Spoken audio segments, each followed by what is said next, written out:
Alrighty, welcome everyone. I'm Teeaboo and I am here for Love, Chuunibyou, and Other Delusions, beginning with episode 8. Last week we watched episodes 6 and 7, and in those two episodes we experienced a really wide variety of emotions. Episode 6 was more classic, I would say, goofy and fun, and centered around around Makoto, who got a love letter, thinks that it was Shinka who may have written it to him, and got really excited about that possibility. Ended up coming over by the club room, seeing the real Shinka, who then got real mad at him, causing him to eventually drop his little booklet, which had his rankings that he and all the boys in the class had pulled for to rank all of the girls in hotness out of the whole class, which is not the best thing to do and will get you in tons of trouble if anybody finds it, which is exactly what happens. So they bring it up in front of the class and do the whole, like, somebody's gotta, whose is it? Come on. And he gives in, sacrifices himself for the boys. And yeah, everybody, all the boys are real happy about that. They are really grateful. And he completely neuters his own chances of ever being with anybody ever. Poor Makoto. Not really. He fucked up by doing it, but yeah. So he eventually goes to the meeting place where he was supposed to meet the girl who sent him the love letter, allegedly. She doesn't show, but all of the boys do, and so he's got friends and stuff, and that's pretty cute. And then we get the lead into Toka wants Yuta to come along on their summer vacation for reasons that will become clear eventually, and they do. So we go on summer vacation, we have some beach sequences, some fun times, good things. Yuta kind of notices that Rika is being really quiet and like standing off to the side, staring off into space like a weirdo. I mean, we know she's a weirdo, but that's a different kind of weirdo than her normal weirdo, and so it's a cause for concern. He eventually ends up talking to Toka about it. Toka explains what has happened here, that their father is gone, and that Rika has not really accepted that and has refused to visit his grave. Rika explains to him that she once saw her father, and that is what started her belief in the ethereal horizon. This thing that we now kind of understand is the place beyond, and isn't just like a magical realm of superpowers and stuff, but maybe a way to remain connected to people that you've lost, and you don't want to admit that you've lost, that you can't really fathom at the moment. Seems pretty likely. It's also a way of regaining agency in a world that feels like it's out of your control, especially as an adolescent. You make believe, right? Because you don't have control over your world. You don't have the ability to stop your father from dying. You don't have the ability to bring him back. But in a make believe land where you have powers, maybe you have the agency to make stuff happen and to shape your own reality. And that's kind of what she does. So we went we went from like, oh, Rika, haha, it's a funny Chuunibyou girl, haha. Look at her being all stupid, to being like, oh shit. Ah shit, here we go again, KyoAni. You got me again. You made me care about this character with a quirky trait by showing me that there are genuine, legitimate reasons behind that quirky trait that make a lot of sense and elevate the character and stuff. God damn, why do you have to be so good at your jobs? What? Durr. Okay, so the house is gone. We made it to the place where the house is, and it is an empty field with a for sale sign. It's just an empty lot. It's been demolished. It's gone completely. There's no sign of it. Her father isn't here. It just doesn't. It's nothing, and it's hard to read what Rika feels at that moment. We see her break out into tears, and we see her pull the umbrella and, challenge Toka to another fight. But it's hard to read whether that breakdown into tears is a moment of unwilling acceptance, like she's reluctantly giving in, recognizing that this is the truth, or is it last-ditch denial, or is it hardcore, like, continued denial? I don't know. I almost get the vibe that it's acceptance, that it's the moment where she, like, takes it in and realizes that it's over. And it's almost the battle strikes me almost as more of a feeling like you need to do this than like you're actually going to accomplish anything by doing so. Like she's not fighting for anything, except that maybe she feels like she needs to. I don't know. Anyway, it was a really fucking sad end to an episode, and I did not expect the emotional whiplash that we got. Given where we ended off, I expect we'll go in kind of the other direction for these next two episodes, where in 6 and 7 we went from, haha, normal funny, to, oh god, what the fuck. We're going to start with the oh god, and then move into more haha, normal funny, as we go along the next two. But we'll see. Okay. Let's give these episodes a shot and hope that it's not heart, soul crushing, breaking, destruction, awfulness, or if it is, that it's really good. Yeah, that's all I can hope for. Either it won't break my heart, or it'll break my heart, and I'll be pleased because it was deserved and earned. Let's find out. So I've got Love, Chuunibyou, and Other Delusions, episode 8, up and ready to go.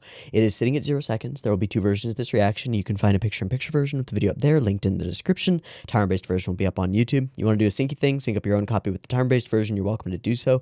Just get your copy ready because the beep beep timer to count you down will be coming at you now.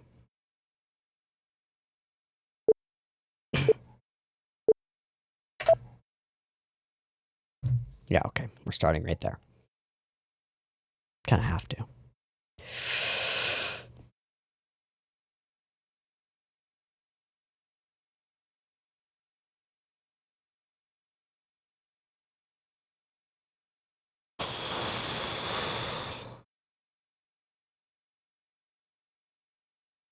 Tearing those sleeves off. Oh, unleashing the full power. Yes. Yes. Ah, and the house is there, here.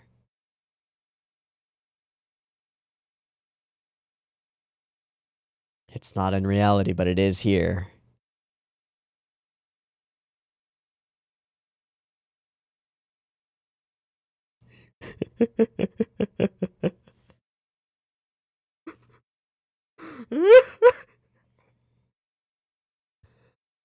Oh, it's so sad, but also,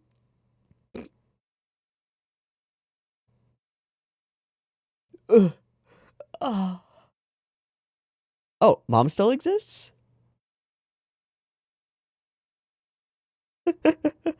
Chikao.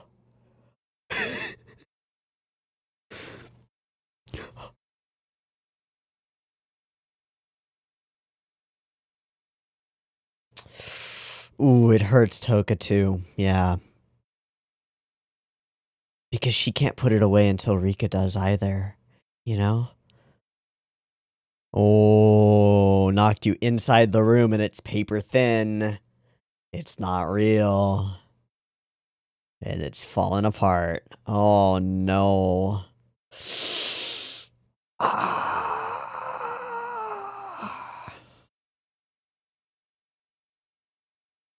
Sorry, Rika.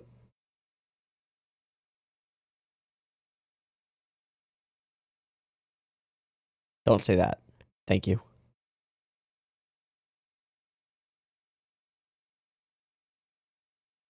She gonna run away? Too far?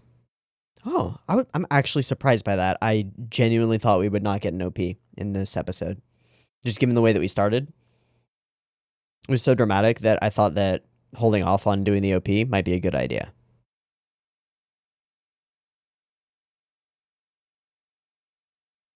Because the OP is so upbeat, and we just left off on a really, like, downbeat moment.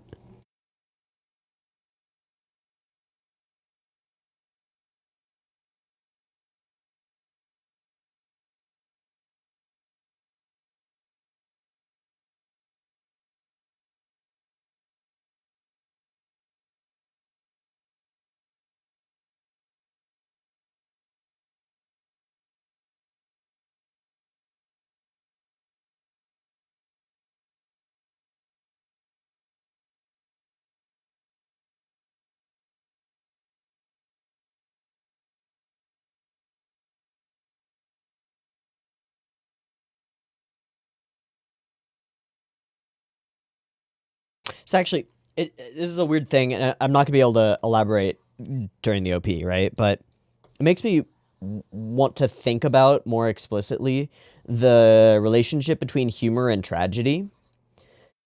And like the way that having tragedy in a story or tragic characters can elevate the comedy and the humor of the story. Like that opening segment was humorous, but all of the humor of it was couched in really depressing tragedy. Super interesting. Okay. So she's not denying it, or fair. We all have coping mechanisms.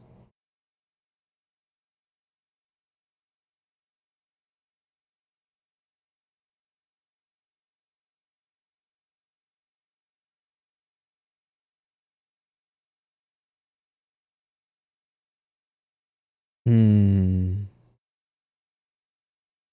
And you relate to that somehow.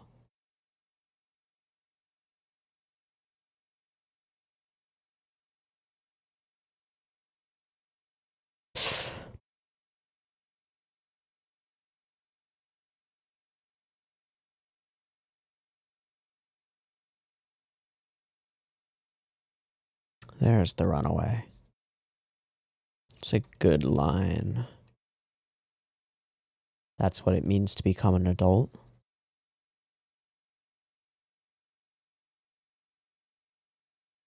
The exile of two. So they'll end up together outside, stuck somewhere?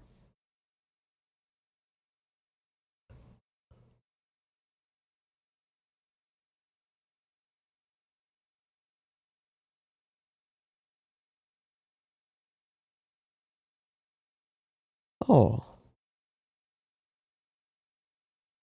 Also, who? Oh, no, we know who she is. Yeah, okay. Okay. So Hanabi are happening, but Rika is.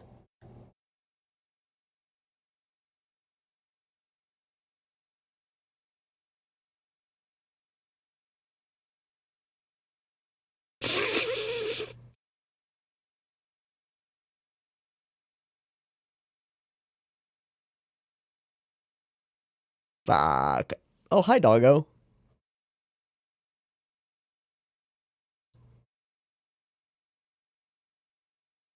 Rip. Doggo's got priorities.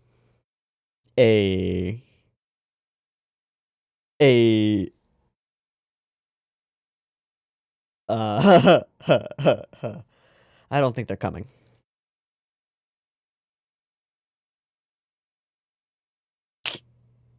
Iwatani knows what's up. I mean, she's wrong, but no.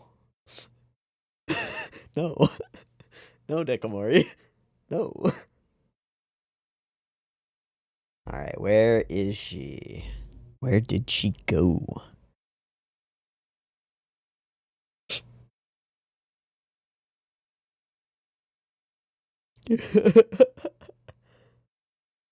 Oh, hi. Yeah, that's a picture of a pleasant evening. Oh, just standing alone at a train station under a streetlight. Yep, that's normal. Oh boy. Oh, hi. Found ya. Yes, that is my name.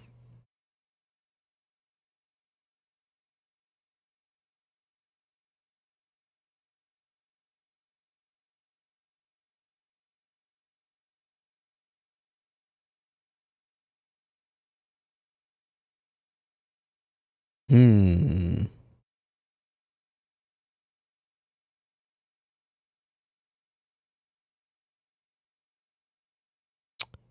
We've got an insert song.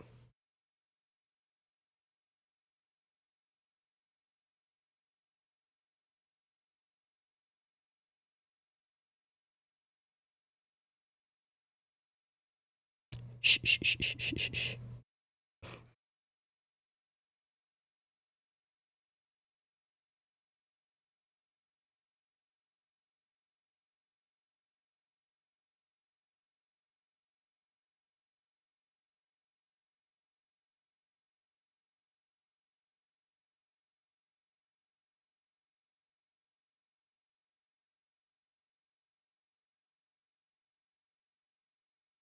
Mm.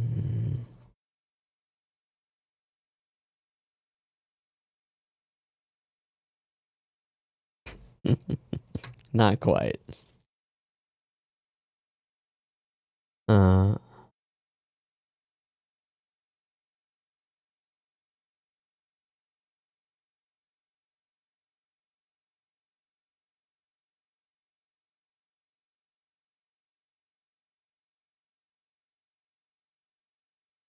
well, that was a thing. Hey, there's nobody here. Yeah, yep, alright. Well, the seed has already started to sprout. I guess we are going to dive into the relationshipy, romancy stuff.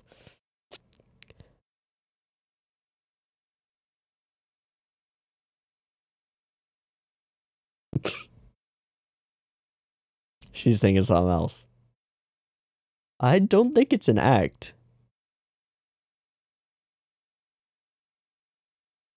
Strong doubt. What? Okay, yeah. You're real experienced. For sure. that lines up.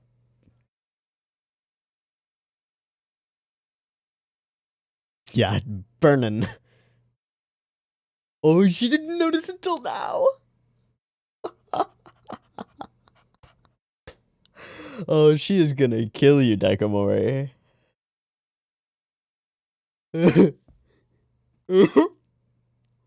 Oh no! Scrub, scrub, scrub.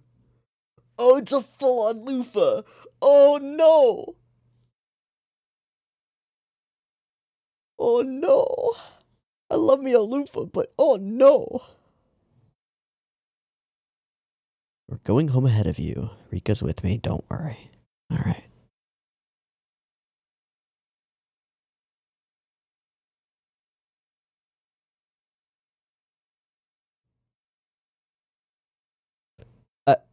Don't you use a key? Yeah. Mm.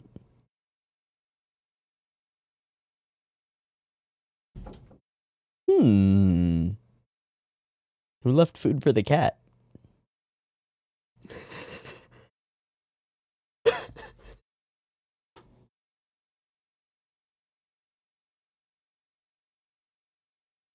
Oh. Oh. Sure, probably, yes. So you're saying you've got the house to yourselves for a night?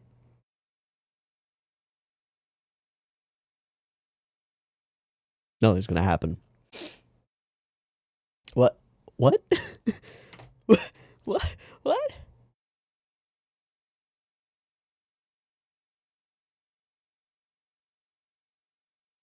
Oh, hi. Where are you going to accidentally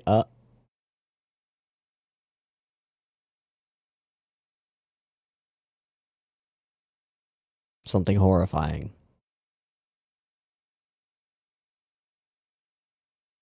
Oh, that's not horrifying at all.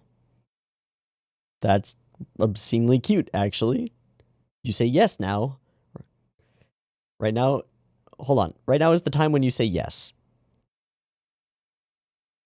Oh my god, he's calling for advice about that? He doesn't have a girlfriend. Not quite. Yeah. But, I mean... Oh! Yes.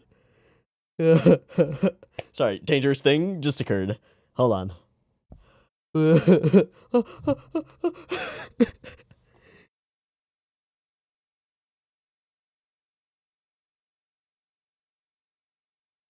Oh, that's the thing that she's gonna end up using for is the holster for the pistol on her arm.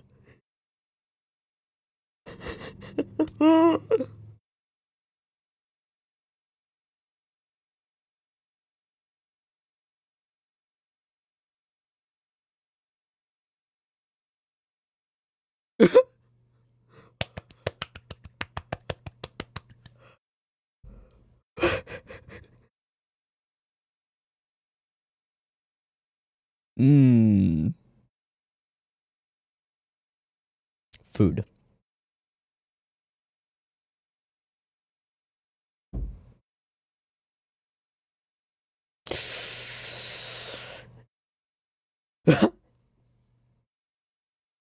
Okay, not tomatoes.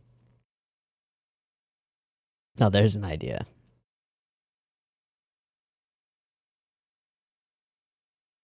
Yes? It's a special outing. I mean, yeah, that's good. You've never had convenience store food? What'd you get? Did you get bentos or chips or what'd you get? Come on.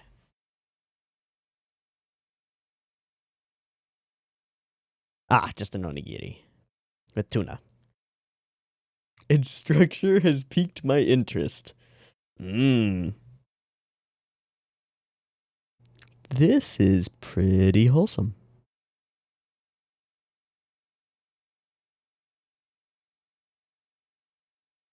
Hey, you remember in episode 1 when I was like, these characters don't have any chemistry?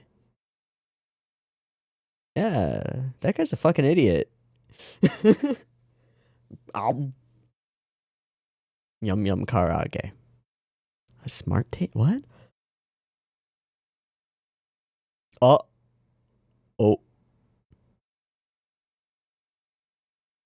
Oh. Deep. Drink. What is it? I don't know what the fuck it is. Eh. Is it another spicy thing? Probably. Fuck you, Gunreal. What a goober.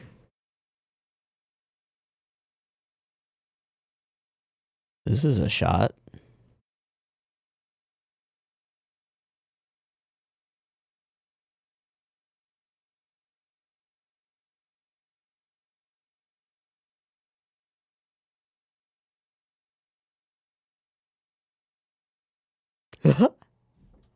What? All right. And problem?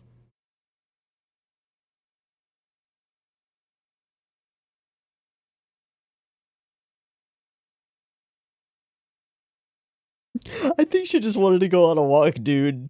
I'm pretty sure she just wanted to go on a walk. Why do you keep bringing that up? Yeah.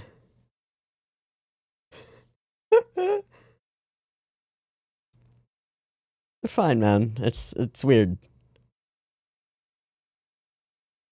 So she's staying at mine. Ooh, hoo, hoo.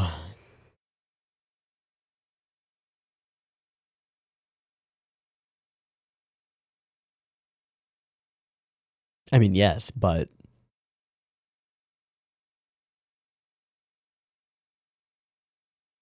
doesn't make her an 8th grader.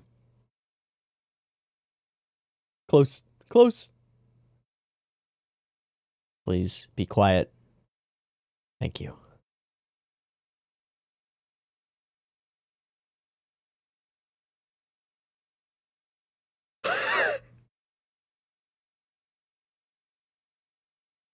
Ugh. Oh, poor bastard. Well, now he's got gears spinning.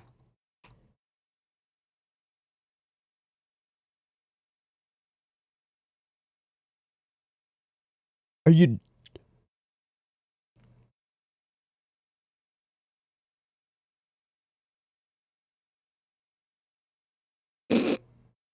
Good with the Bruce Lee.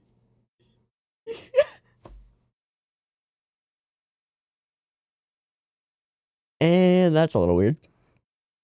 Yep.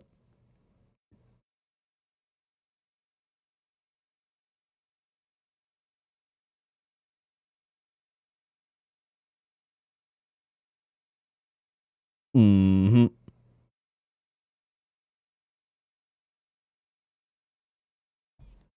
Sure.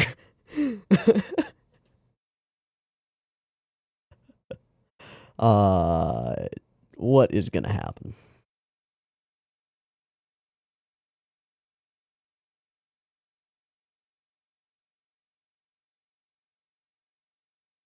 What is she watching?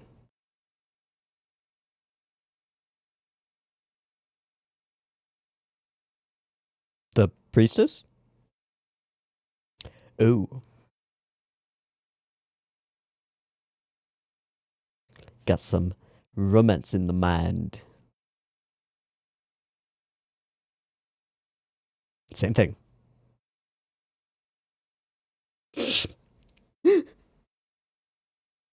Ah.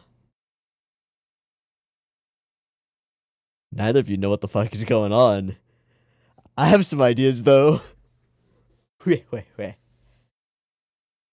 Oh, fuck.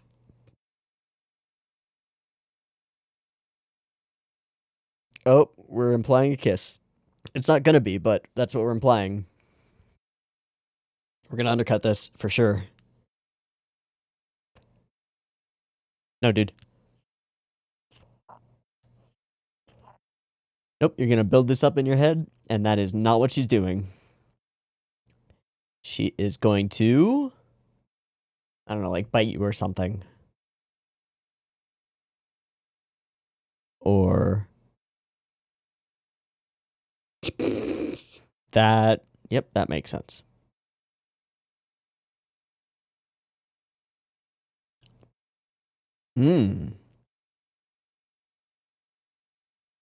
What? You ashamed or something?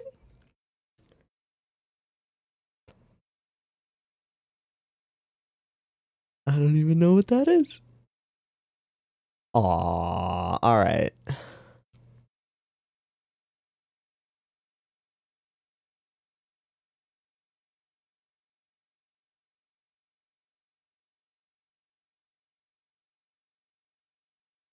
Yeah. Could have been worse. What's going on Makoto's side of things? Oh, hi. Yeah, it is. Shit. She is falling in love with him, and vice versa.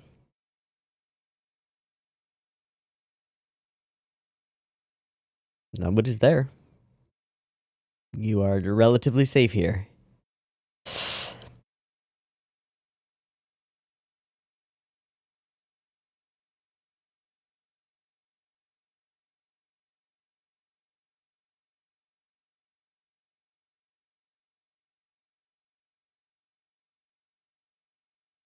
Poke.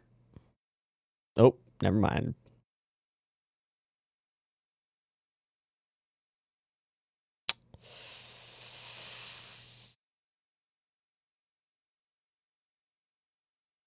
Oh boy.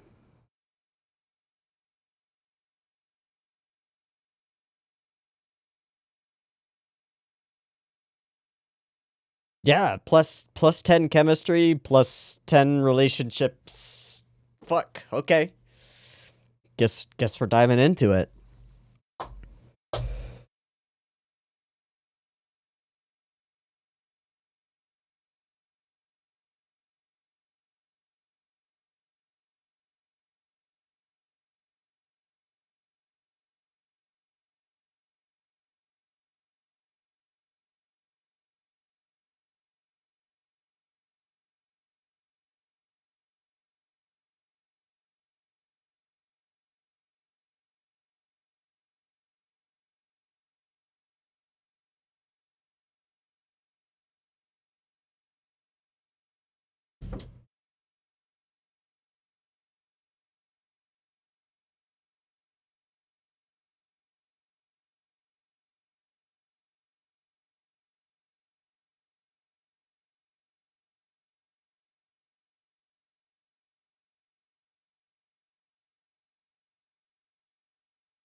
God, Yamada's so good at directing these EDs. So good.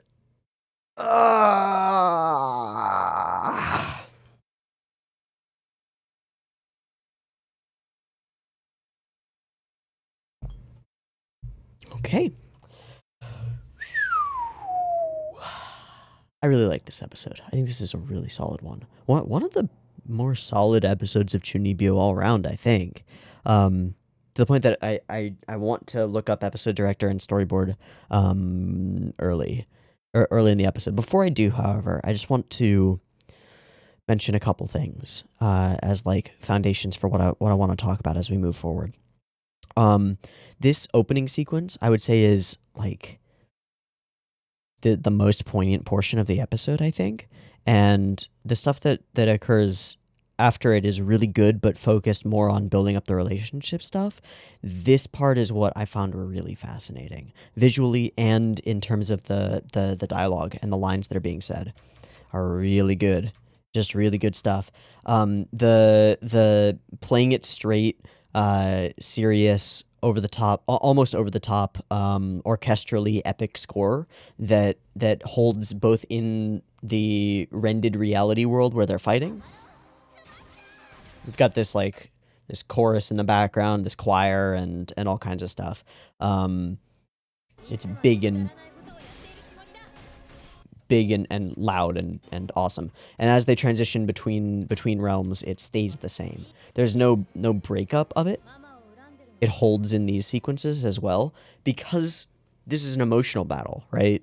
And so even though the physical fight that they're having doesn't deserve the emotional music that it's getting, the mental battle that they're having does. So it functions on both levels. Like, the music choice works for the visualization of the cool fight, like, oh, it's an epic battle.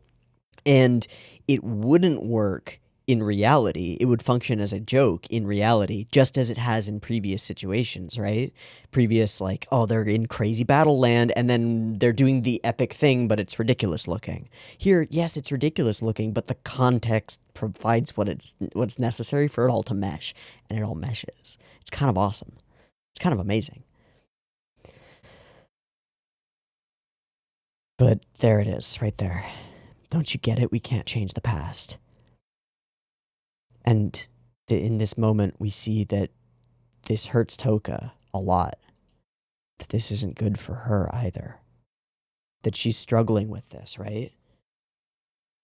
I said during the reaction, she can't let it go until Rika does, right? She's holding on to it because she has to. Because Rika's living in it. To have accepted it herself, to have accepted that their father is gone, that this house is gone, that it's not obtainable, and then to live with somebody who can't accept that, and who's constantly, like, every time that they lapse into their seeming to you escapist reality is just a reminder of what they're trying to escape from. That's fucking awful. That sucks. So I feel for Toka here, and it makes a lot of sense that she would want to pull this band-aid off, right? Having allowed Rika to just continue being delusional for a long time. She's trying to pull off the band-aid now, finally. And it seems like Yuta's presence is what's enabling her to do that, right? The idea that Rika has somebody who kind of understands her, at least a little bit now, and so maybe she'll have some kind of support. And it seems like that's exactly what's happening. Like, all is going according to plan. It sucks, but it's still according to plan. When will you be satisfied? There's nothing we can do about it. And this is almost like pleading with her, like, please, why do you keep pushing on this? You're hurting me. And you're hurting yourself. It sucks. Woof. That's some serious business. And then the visual that when they do enter into this land, into the ethereal horizon or the rendered reality or whatever, the house is there. It's not there in reality, but it's there in their mind's eye. And it's only when she's kicked down through the window of that house that she realizes it's paper thin. And it's all falling apart. And even if it weren't paper thin, it's empty of anything tangible or personal. There are no paintings on the walls. There are no furnishings except for an empty table. It's just an empty blank room. A dream. False. Doesn't exist.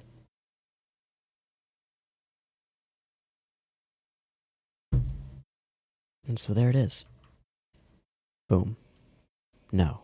No. No. Dad's gone too. The ethereal horizon doesn't even exist. Yes, it does. And finally, after that, Yuta stands up for her.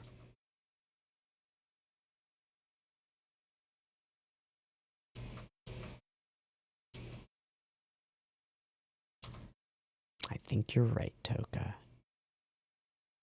But we start moving into these really, really extreme close-ups or stuff. Yeah. There are many things none of us are able to accept. It's not fair. True. True. And we see that he relates this to himself, and then later that ties into his explanation to Rika about how he became, how he got his power. Everyone tells her that's life, that's reality. Is that really right? But it's true. Yes and no. Yes and no. That's what reality is. That's what it means to become an adult. Maybe so. Maybe so.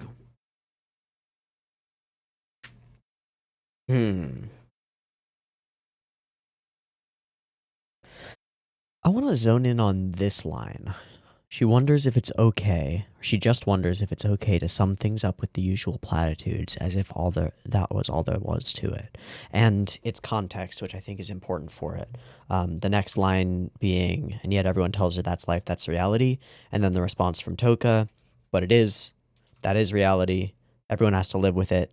That's what becoming an adult is. That's what it means to become an adult. And then he says, maybe so, but for her. And then she runs away. Okay.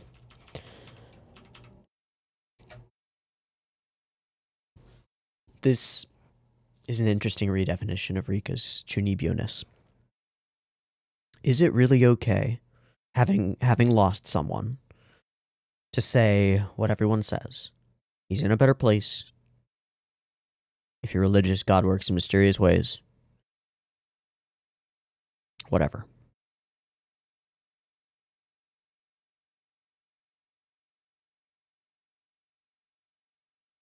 Is it really okay to just say those things and move on?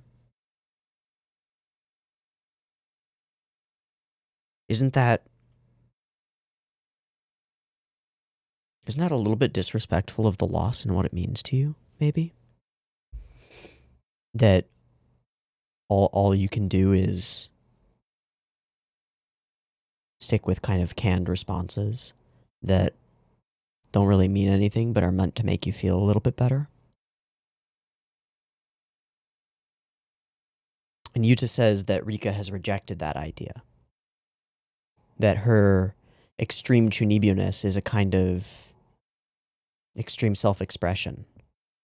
A way of almost a way of screaming out into the void.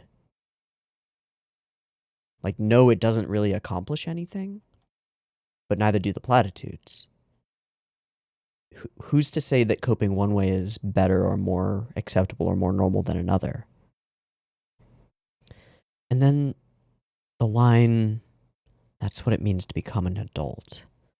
Which in context means that becoming an adult means accepting that large swaths of reality are outside of your control. And I think that's true. And I think I agree with Yuta's maybe so, right?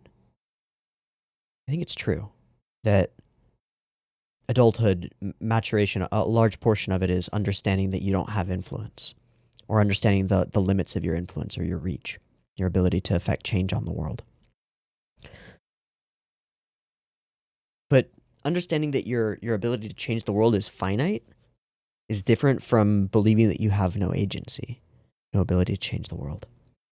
I think belief is a really important thing. I've talked about this many times. But I think human beings are uniquely capable of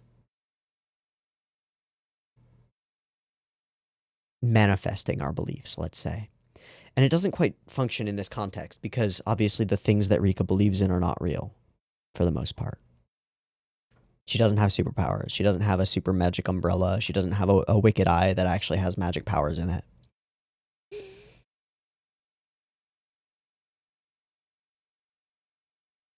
But she does have the desire to have minions, and that's worked. The desire to have friends and relationships, and that's working. It's working on some levels. I don't know.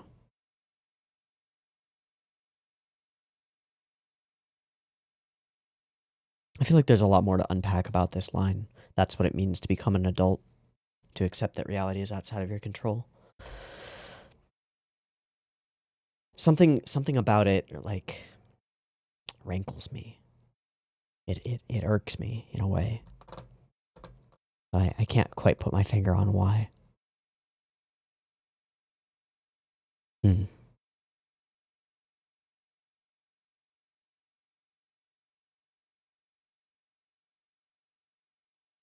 Anyway, Rika runs away and we go off hunting, searching for her. Get some nice goofy moments out here. Little bits of shipping going on in this corner. Just a little bit. Nibutani thinking nefarious thoughts and thinking that the two of them being alone together might be a thing. This is a hell of a shot. I mentioned it during the reaction, but geez, does that speak volumes? Alone, head down, eyes not visible, dark everything, at night, one spotlight, one street lamp, just shining down on you. Woof. All right, then we've got this moment. This is super wholesome. They end up talking. Kyoani has done this a number of times in different shows. They did it in Hyoka. They've done it in K-On! A couple times. They did it in Hibike a couple times. Having characters also reflected in windows at the same time and animating both sides of their interactions. Jesus. And an insert song, which marks the point at which, like, big transition. Turn around and cover my ears, hiding, running away, don't call me weak just because I cry. And all of this going on during the time when Yuta's explaining his own reasons for becoming a Chuuni. A loneliness like being left behind by the world. Holy shit, nailing it. Nailing root, what would you call it? Not introversion exactly, like, and not being intentionally cut out from a group. Oh, what am I thinking of? I don't know what word I'm thinking of. Self-isolation is part of it, but that's not what I was thinking. It doesn't matter. Yeah, it nails the source. Maybe I can try trusting it now.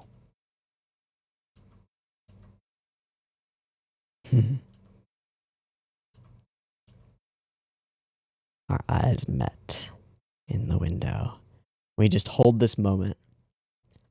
There's something really magical about these moments that Yuta and Rika share, where the moment happens and then Rika just like ends the moment of her own volition with no mention of it or any indication that it like even happened. In this case, it's when she puts on the eye patch again, right? So we have this moment happen, right? And then just totally unfazed, she just puts on her eye patch and is just chilling. Totally unfazed by it. And then they end up with very wholesome smiles and a little zoom on the little handhold touch thing, and the seed has started to sprout. All right, I see you.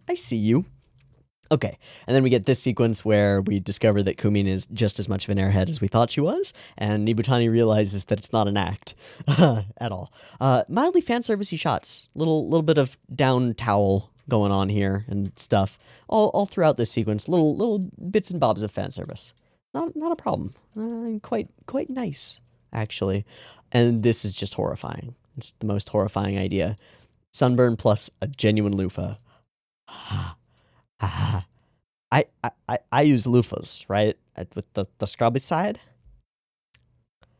They're scrubby. They're scrubby as fuck.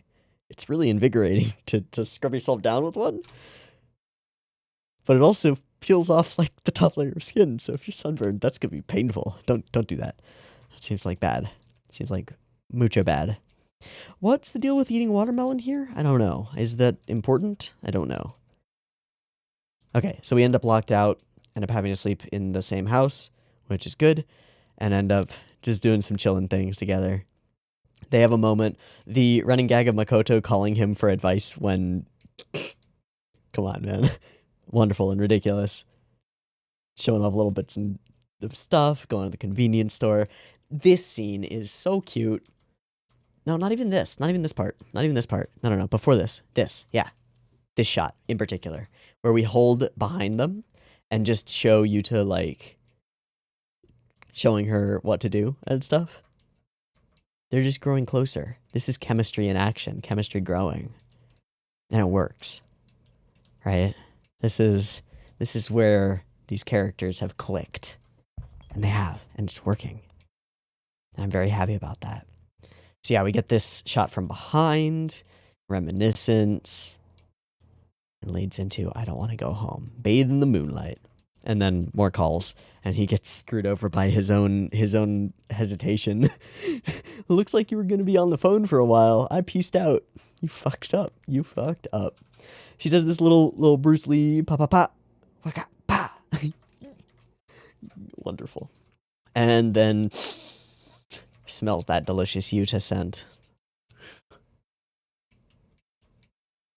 So it's pretty clear what's going on here, right? Neither of them have the words to put to it, but they're both gaining feelings for each other. Seriously. Really, really, really. So I guess we're going in on the romance side of stuff. I'm kind of happy about that. So far, I'm into it. Now that the chemistry of the characters seems to be really clicking, now that we have a better understanding of where these characters are coming from and what they're really all about, and an understanding of what kinds of like traumas and problems they have to deal with, they can really have something here. They can really have something. I'm excited. Yeah, lots of close proximity, lots of subtle physical contact, little moments, sharing things, sharing food, doting on each other, caring about each other. Very wholesome, very good. Okay, I like this episode a lot. Good stuff. I think that's where we'll stop for that episode. I think I will watch one more. It's been a pretty long discussion for just one episode. I think there's a lot going on in this one. And just given the flow of episodes, it might be better to stop after watching just one today, actually.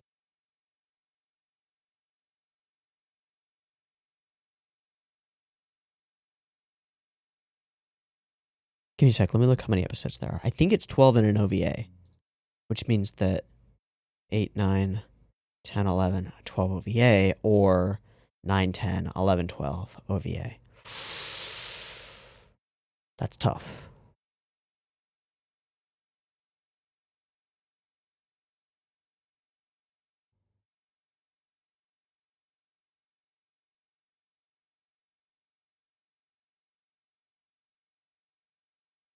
Screw it. I want to watch another one.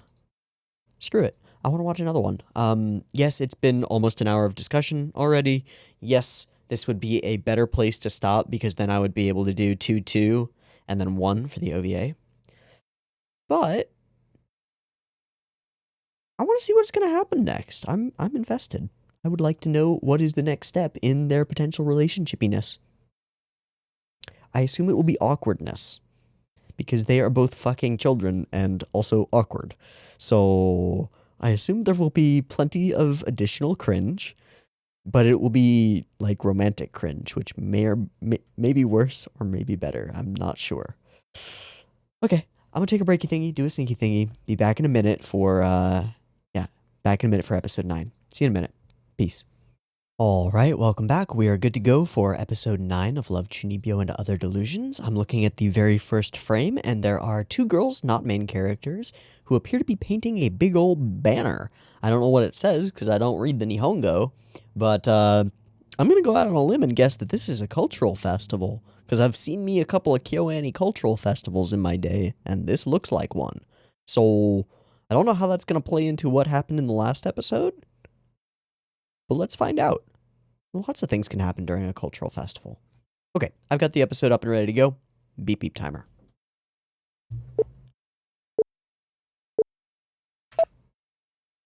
Ginkgo Festival. They're ginkgo leaves. What do you mean wasting? Yeah. Oh, she did? She quit the cheerleaders?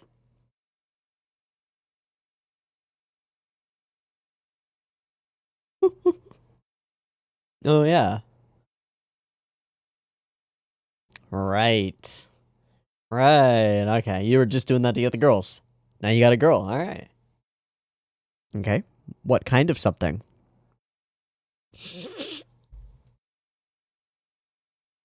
Mustard des.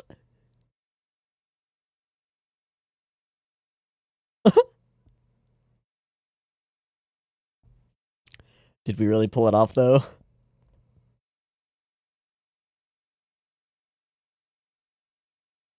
So what's the plan? Whoa. Mean, Nibutani. God, her voice is so great. Of course. I'm scared.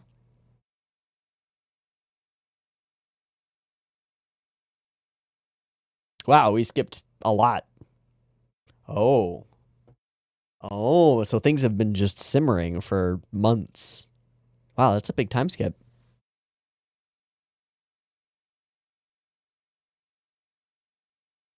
Cool.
The chaotic heart of chaos.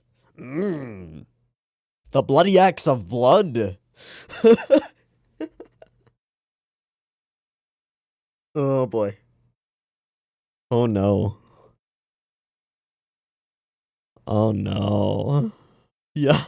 Toka.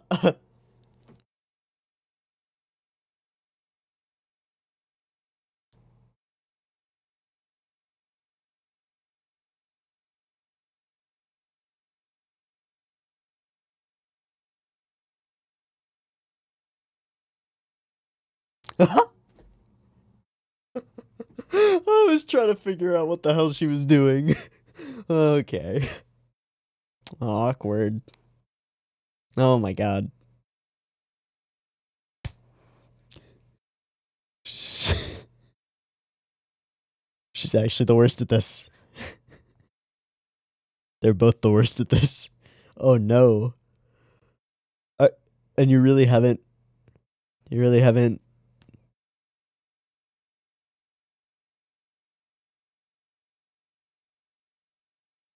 Nagamura is just getting ready. What did you do to my master? Mm, yeah, that is very scary.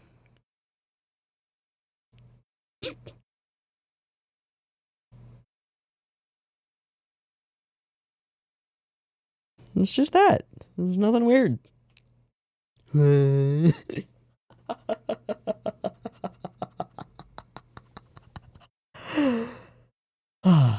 Right.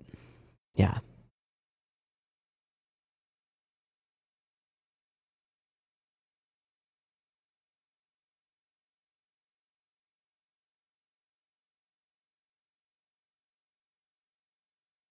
Oh, you were spacing out, bud. Oh, looks like pizza came in. Good. Goodbye.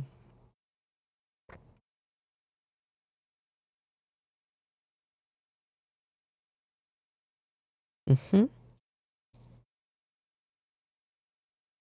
Oh, is she outside? Hey. Is she under your bed? Oh, hi, Toka. Never mind. That whole shot was amazing. 5:45. That tracks. I believe it. You sure did.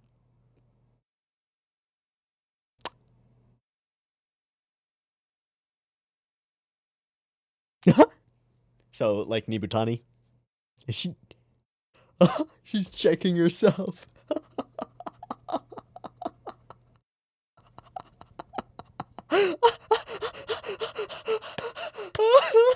Oh, she knows something's up. Yeah. All right. Does she know what's up?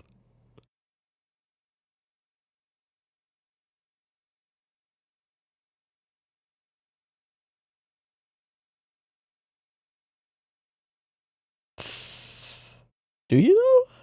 I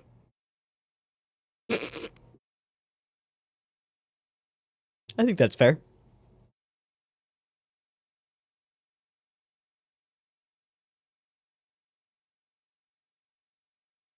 Have you ever tried to communicate with her directly about anything? Doesn't work that well. Oh, I see. You must maintain the image of the priestess. Yes. Got it. I do.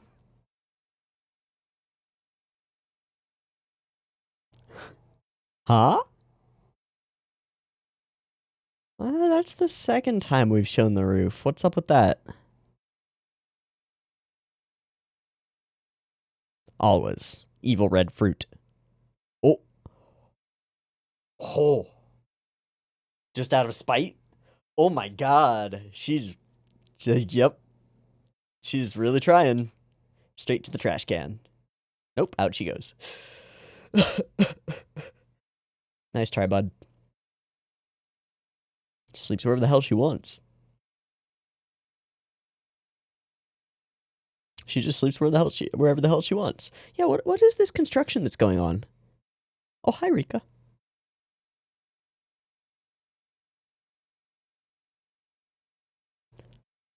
Yeah. Huh.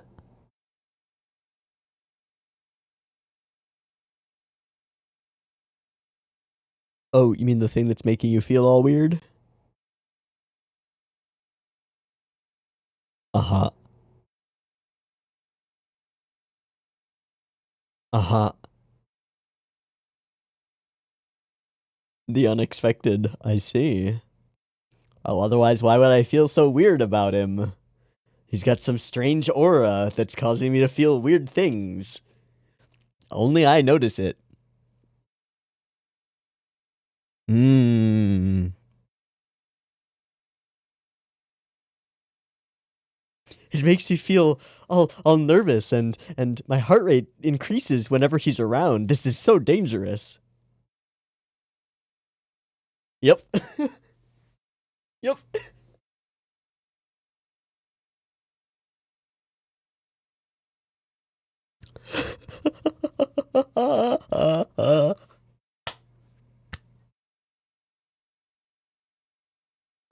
Now, does Kumi know enough to actually diagnose this? She does not. She does not at all. Oh, fuck. Nibutani would.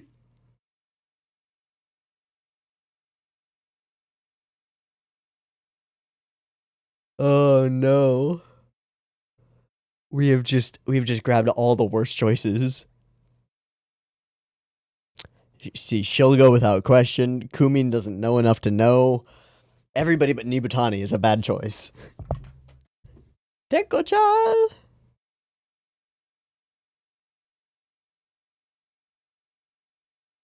This. This.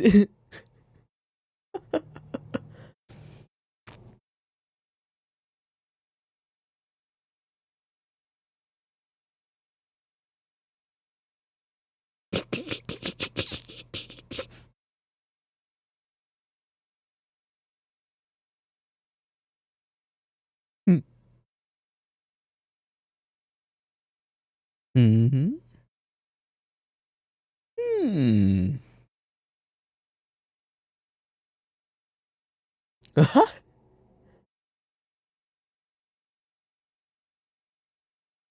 Ah, nothing at all. Of course not.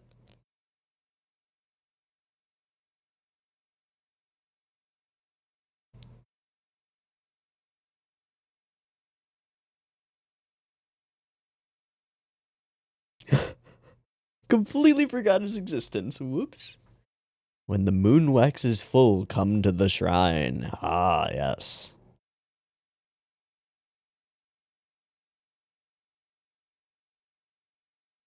That is a cool outfit.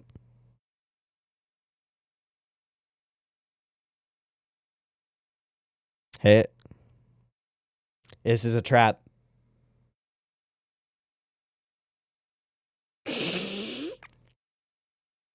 It's a trap. Of course you can. Oh no, they're gonna beat him to death. Get it out of him, get it out! And she's freaking out because she's making eye contact. Oh yeah, you really got me. It didn't work.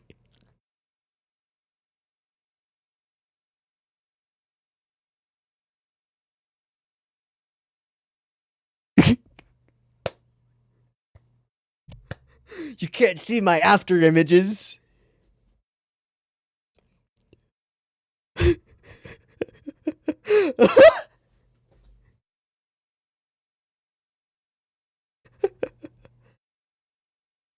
And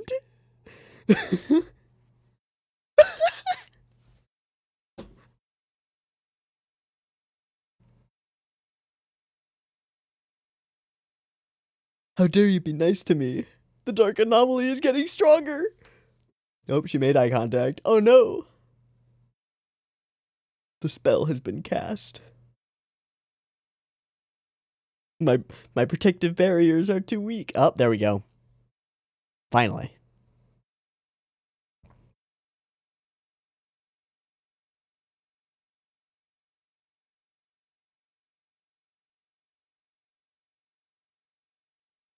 Yeah. Oh, and she's gone. What did you do to my master?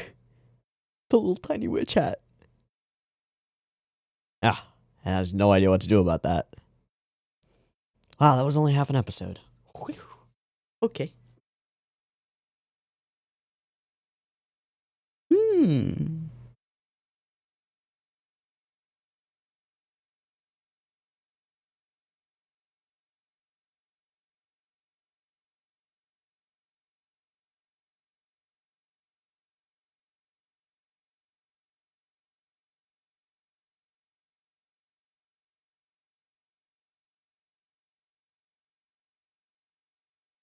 Mm-hmm.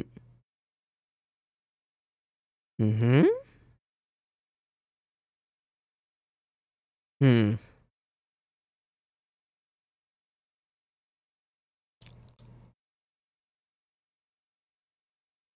Yeah, no, she has no clue, dude.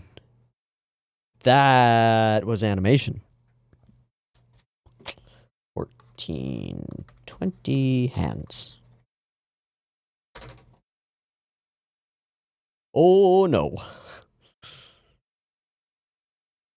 Yeah, got her. Well,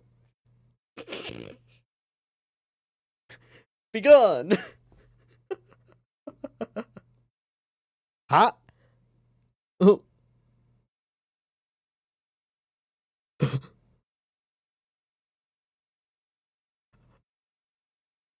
Ridiculous.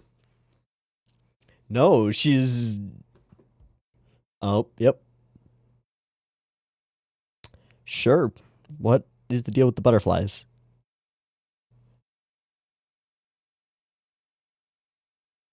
Oh, what, what, what is going on with the butterflies?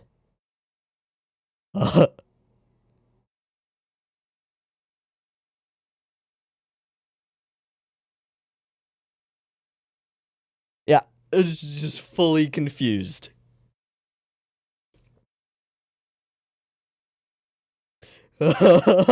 you demon.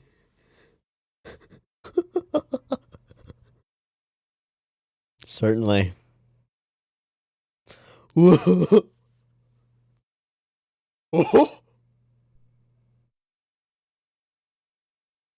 she left short style. Oh no.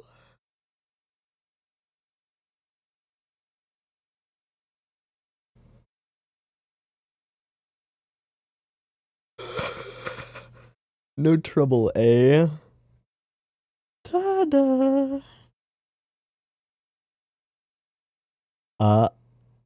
What did you just sign up for? What did you just volunteer for? Hi. Okay, so she's playing matchmaker a little bit. Just a little bit. Let her have it. Yep.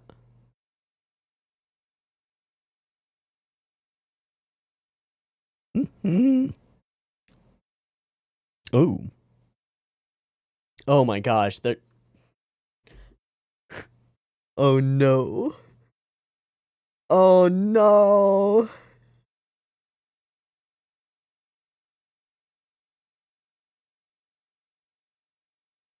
That is my name. And she failed.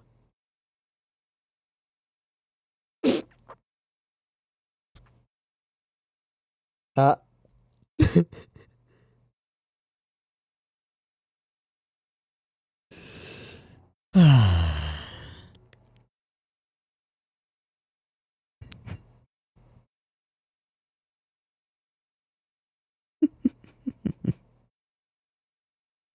Mm. Ah. I guess he's not quitting.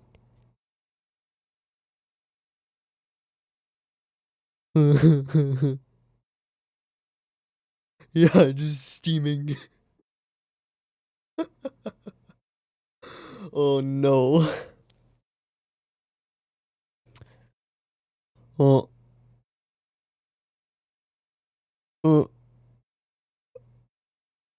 Uh, uh, uh, You're gonna bash your skull into his nose. Ding! Or his chin. That works.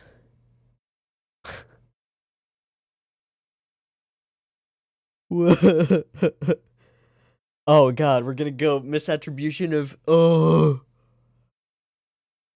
Okay. Well, that's rule of threes on the roof now. So. Something's gonna happen up here.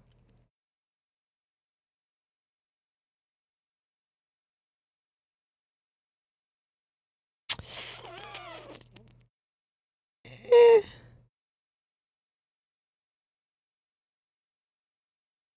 That is very pretty.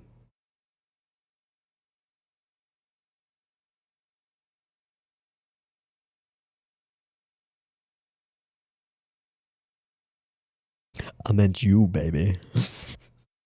Sorry. Yup. Big time. Big weird.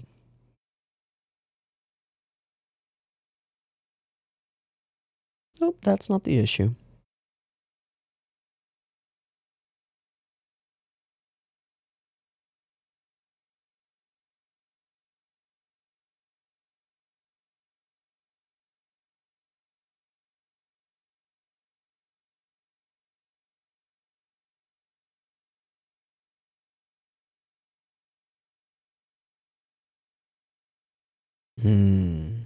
The real world's pretty cool, too.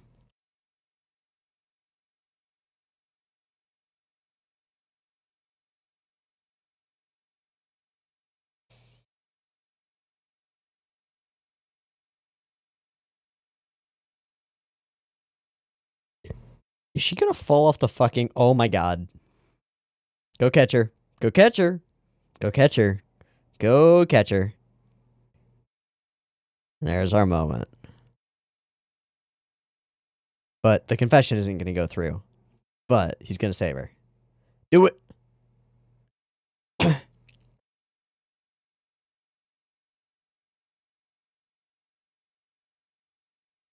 Fair enough. Hold on, girl.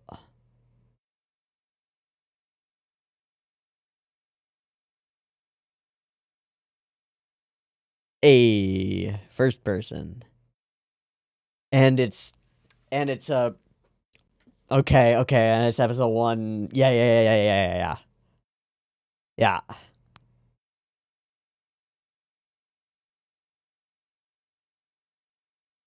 Aww.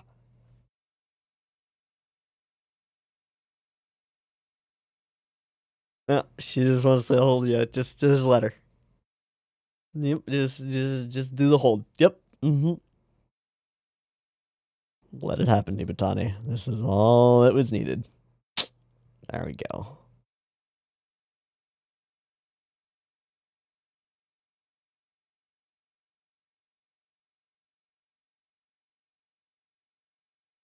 Aw, whoa.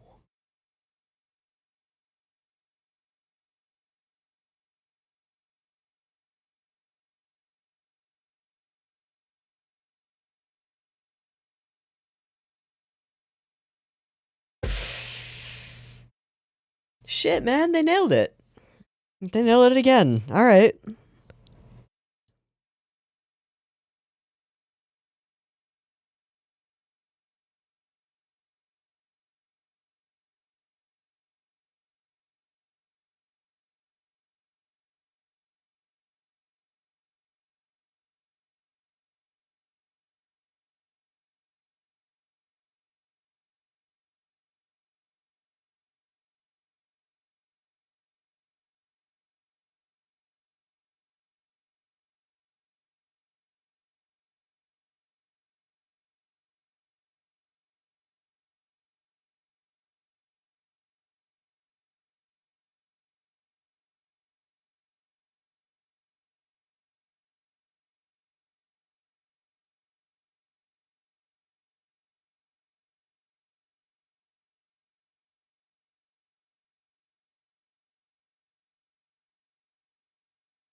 Lovely.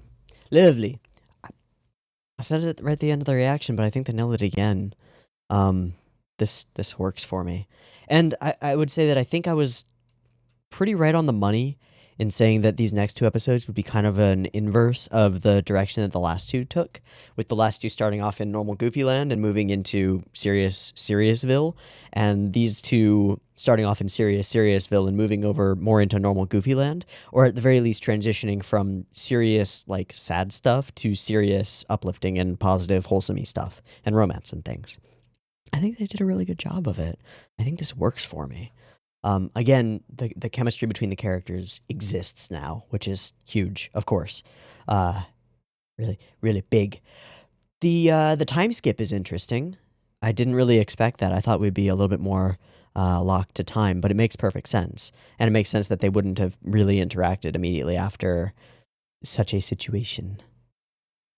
Okay, and then plenty of cool things. Just the fact that Dekamori is trying to get her swinging in sync with Rika, and we see it over and over, and that she's like focusing entirely on Rika swinging next to her and getting closer to her, but only when she actually says it do I pick up on it and actually figure it out. It's great. Okay, so moments. The cut where she flippity whips out from under the bed is fucking dope. I want to see it again. Yep, there we go. So, realization that she's there, and she scoots and flip.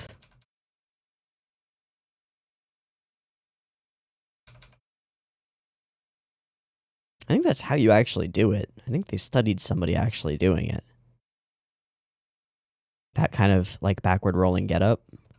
She does something similar again once he starts going for the magazine. She does some cool moves. Yeah, this little backflip thing. It's pretty neat. And I love the little moment where she looks at the boobs and is like, so this is the kind of girl you're into? Looks down at herself and is like, I should watch out. Holy crap, Toka. Jesus. Hey, I mean, if you know you got it, sure. Yeah, she's great. And then I've gotta keep up my image as the elder sister. Makes a lot of sense. So we get these shots, which are unique. These are not the normal shots that we normally use for the setting. Normally we use that courtyard where we see them most of the time, where they actually exist most of the time. We don't normally shoot the roof. So we start shooting the roof, and then we shoot it again and again, and there's stuff going on up there with the worker just taking a chill nap up there for now. And then we shoot it, I think, twice more. Like one more time, and then the time when they're actually up there, so that we rule of threes it up there, which makes perfect sense. And Vooks. So then there's this. She's acting real awkward. Doesn't even want to let him have her tomatoes, which she hates with a burning passion. She despises them. So, yeah, she's eating them out of spite. I fucking love her. She's so great. Just Kumi loving to nap everywhere is wonderful. Okay, so Rika goes looking for help and assistance to understand things, explaining things in her own terms, which is there's some kind of curse put on Yuta that makes him all weird and makes him have this weird effect on me. Obviously, it has nothing to do with romance or like attraction, because what is that? But me, just me, because I'm special, I'm noticing this weird thing about Yuta that's causing my heart to go doki doki, and like, what the fuck do I do about it? And of course, Kumi, being who she is, doesn't figure it out at all, and is just like, oh, okay, that's truly important. What do we do about this? So great. And then, of course, she goes immediately to Dekomori, who's like, I will do anything for you without question. You are my master. So she basically gets zero help from anybody because she doesn't turn to Nibutani until much later in the episode, when it eventually works. All right, so they set up a trap for Yuta where they have to defeat him in order to prevent the master thing. Yeah. And apparently all of the books in Nibutani's shelf are all like astrology and feng shui and like horoscopes, oneiromancy, strange world, fortune telling from children's songs, laws of love based on affinity, past lives, and yeah, okay. So this is great. This is lovely. So Nibutani has just gone to the slightly more grown up version of the exact same Chuuni bullshit, which is and apologies if you like fortune telling or horoscopes or tarot. You're wrong. Sorry, they're not real. They don't exist. It's sorry. Sorry. But yeah, the whole new agey idea that you can get information from lack of information is just as bullshit as the idea that there's an ethereal horizon that you can access by rending reality and taking off your eye patch. It's on the same order of ridiculousness. It's just more socially acceptable. It's more normal, especially among women, especially among young women. I think it's considered normal to care about what your horoscope is and care about what maybe your tarot readings say and things like that. It's considered new agey and spiritual as opposed to cringy, which is an interesting distinction, and I think something that we're kind of poking fun at here. It's definitely nothing like that dumb 8th grader syndrome. It's just fantasy. Okay. All right, so we end up setting up a trap for Yuta, try to shatter the synapses, and what we see is it fails. Something doesn't work. Now, is it because Yuta's not playing along that she doesn't feel like she's made it into the place? Or is it something else? I don't know. Because it's all in her head, right? The reality doesn't change whether she sees herself as being inside the ethereal horizon or the rendered reality or whatever. So whatever's going on shouldn't affect it. Unless she just thinks that something is getting in her way. And then it's unclear whether Dekomori realizes that Rika doesn't think that she's fighting inside the ethereal horizon, because she would have no way of knowing what Rika's actually thinking. They don't actually share a reality. Okay, but then they do the whole, like, we'll run around you really fast and create after images, and you won't be able to tell us apart, and he just bodies them. Easy peasy. And then their eyes meet, and it's horribly dangerous, and Nibutani figures it out. Thank God. So Nibutani figures it out because of Kumin, and then we get these moments, which are just wonderful. I put 1420 hands, which is when she's washing her hands. Yeah. 24 FPS? Yep. Nope. Nope. Just really crispy drawings. And I closed the window. Yeah. Just really crispy drawings. And then the confrontation. What's the deal with the butterflies in this confrontation moment? They're the same color as her little head thing, but they just float around all over the place. I kind of love how Rika almost acts like a bugging computer program, just like jumping between protocols, just like the wicked eye is the greatest thing in the world. I will not be destroyed. Must laugh maniacally. Ha ha ha ha ha ha. Must robot. Just going through different protocols as she's trying to figure out how the hell she's supposed to respond to this moment. Protocol attack. Protocol maniacal laughter. Protocol boast. something wicked eye. I don't know. Oh, I don't have subs on. That's why there are no subs. Something wicked eye. Yeah, perfect. Lovely. And then she starts kind of playing matchmaker and really playing matchmaker using tips and tricks books. Great. That'll definitely help. And they go horribly in every instance, but third time's the charm, both in terms of roof shots and in terms of attempts, because they get up here. They have this chat. He says that he feels it might be possible that the ethereal horizon might exist, and she takes a little tumble. It gets very dangerous, very exciting, very tense moment. And then a wholesome denouement as we see them hug each other. Now, does it get said explicitly? Do they actually confess? No. Does it matter? No, because we see what we need to see. Boom. Our characters are in love with each other, and neither of them is willing to admit it to the other. Rika-sama, love is a war. Here we go. Okay, I think these were two really excellent episodes. One wrapping up the really serious stuff that we were dealing with at the end of the last episodes that we watched, and one leaning into the goofiness and the romance that's to come, I assume. I like it. I like it a lot. The show has grown on me immensely, let's put it that way. Absolutely. Okay, I think we'll wrap there. Me, Teeaboo, this Chuunibyou, episodes 8 and 9. Hope you enjoyed them as much as I did, and I hope to catch you next week for another couple episodes. Peace.